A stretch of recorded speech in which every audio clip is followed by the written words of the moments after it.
In today's video, I'm going to teach you how to make Notion templates. We're going to walk through this using a projects and tasks database in Notion, but the same ideas apply to any database or page you create. The goal is to design a structure once, then reuse it over and over without rebuilding everything from scratch. Start by opening your projects and tasks page in Notion. This should be a database view, like a table, board, or list, where you normally create new items with the blue New button.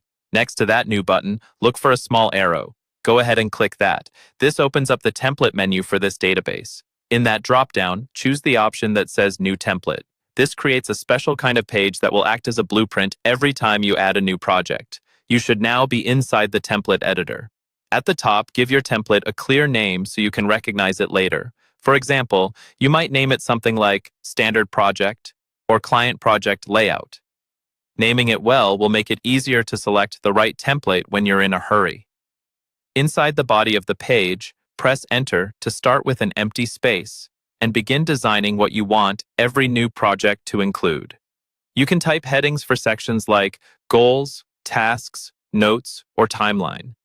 Use Notion's /command to add things like to-do lists, toggle lists for details, or callouts for important information.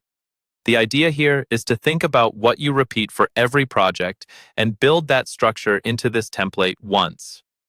As you're editing, you might click around different highlighted areas. Maybe you add properties at the top, such as status, priority, or due date, or you format text to keep things readable. Take a moment to adjust the layout until it feels like something you'd actually use daily.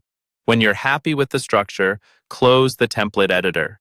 Back in the database, click the arrow next to New again, and you should see your new template listed there. Clicking it will create a fresh project pre-filled with the layout you just designed. Now let's make it easy to share. Open a page that uses this template or the template source itself, and click Share in the top right. In the sharing menu, enable public access if needed, then copy the link. When someone opens that link in their browser, they'll be able to duplicate it into their own workspace and use it as a template, just like you.